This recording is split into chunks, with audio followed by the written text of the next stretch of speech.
Hello and welcome to another video on Pedro the Panda, my 2005 Fiat Panda 4x4.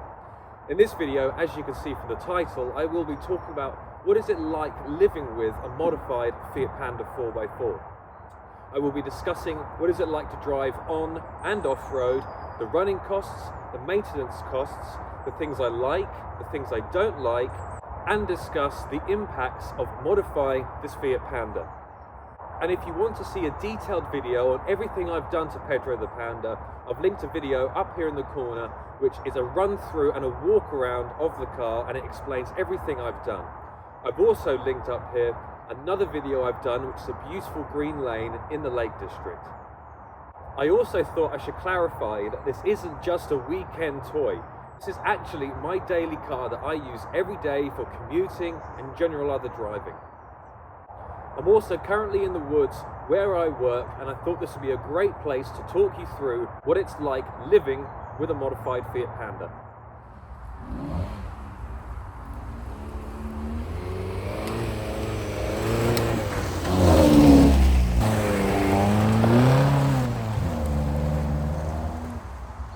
So let's start off with running costs. A few people have asked me what kind of miles per gallon am I getting with the current setup. So with the 100 horsepower engine, the bigger tyres and the roof rack and stuff like that, because that will impact miles per gallon. And on average with this setup I am getting around 30 mpg, which I don't think is too bad. The only downside is the fuel tank is really quite small. It's only about a 30 litre fuel tank. So on a full tank of fuel, I'll be getting around 200 miles before I have to fill up again. The tax on this car in the UK is also quite cheap. It's only around £140 a year, which isn't too bad.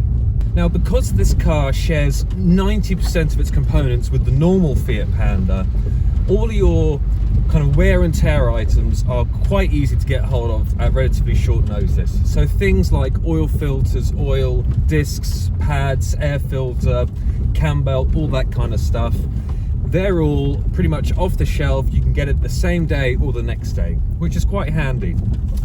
Items that are bespoke to the 4x4 system, so the gearbox, the subframes, the back axle, they're a little bit harder to source, and you will be either having to have your items overhauled if they go wrong, or find second-hand ones, which can be quite tricky.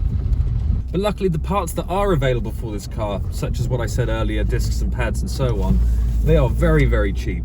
You know, you can get a full set of discs and pads for under £100, which for an off-roader, when you're going through consumables like that, it's quite handy.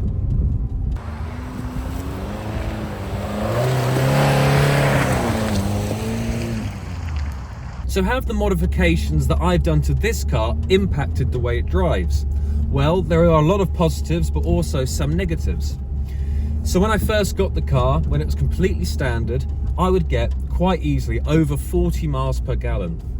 Even on a long weekend away where you're doing a mix of off-roading, on-roading and so on, I would still get kind of high 30s, around 37, 38 mpg, which is very, very impressive. When I had the original 1.2 litre engine with the big tyres, the engine had to work so hard I was getting around 25 mpg, which is pretty awful. Since fitting the 100 horsepower engine, that's now, like I said, up to around 30 miles per gallon, which I can live with. That's not too bad. But compared to what it was as a standard car, it has taken a big impact. Other impacts of the modifications that I have done was speed. When I first got the car, I did a very rough 0 to 60 time, and that came back as 14.5 seconds, which wasn't too bad considering the manufacturer stated that this car's 0 to 60 time standard was 19 seconds. When I then fitted the roof rack, a lift kit, the bigger chunkier tyres, this all added a lot more rolling resistance, and this then increased the 0 to 60 time from 14.5 seconds to 23 seconds. At that point the car was pretty much undrivable. On the motorway you're maxing out at around 60 miles an hour, and then as soon as you hit any kind of incline you're back down to kind of 45, 50.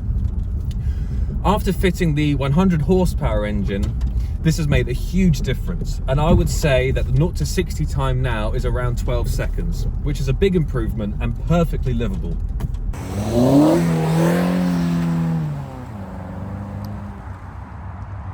Other impacts the modifications have done is the noise. So it's not from the tires. These tires are all-terrains, but they're not that aggressive. And because I'm using this car every day, as I mentioned before, I didn't want a real kind of heavy treaded tire.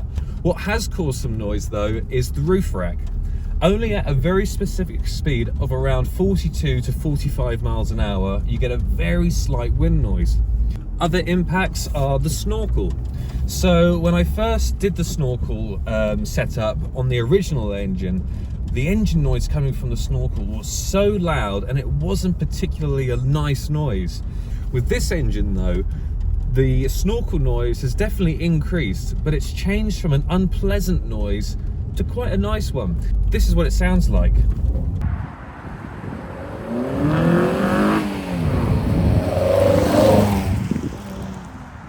The negative impacts from the modifications I have done is definitely outweighed by the positives.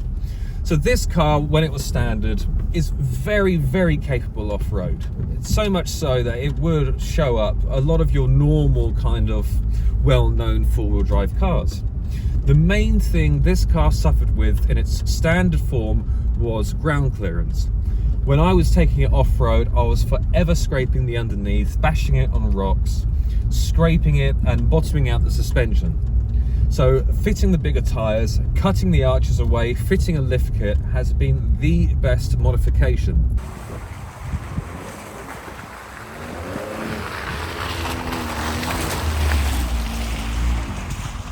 So what is it like driving off-road with the modifications?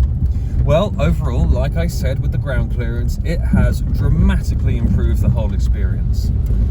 Now, I'm not forever scraping the underside on deep ruts.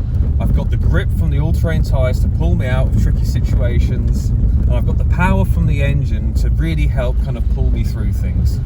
I think maybe on the bigger 4x4s that carry a little bit more weight, low range gearbox and the locking differentials are probably quite important. But personally, I really don't feel like a car of this size and weight, which remember only weighs around 1,000 kilos, I don't think it's really necessary.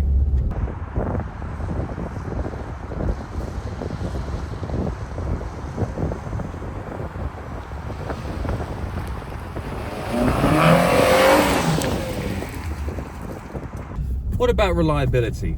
After all, it is a Fiat, fix it again tomorrow.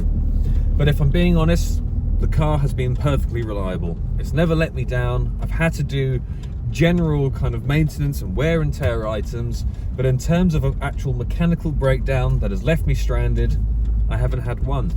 Which, considering that I've been through some quite harsh environments, I've been through rivers where I've quite literally floated, been up real steep rocks, real steep mountains, and it's been absolutely fine. So I can't knock the reliability of these cars. And in Europe, you see them very often with kind of 300, 400, 500,000 kilometers on the clock, and they're still going absolutely fine.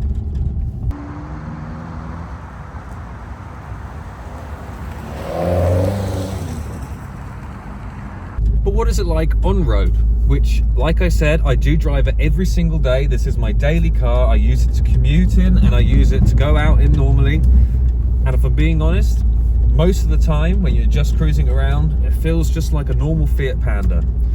But overall, the car is extremely comfortable. It's easy to use every single day. And I think, even modified like this, it's the perfect daily.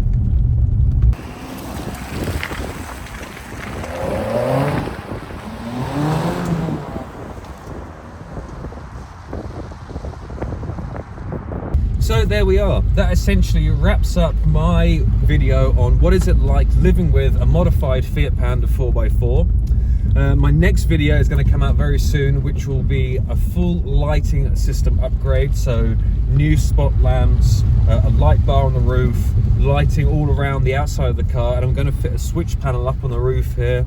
So I'll be running through the process of doing that. And then after that, I've got a few other little ideas about maybe some kind of fold-out table in the boot, and maybe fit some side racks as well. So stay tuned for them.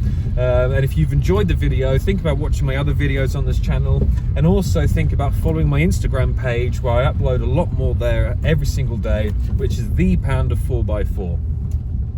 So thanks very much for watching, and I'll see you in the next one.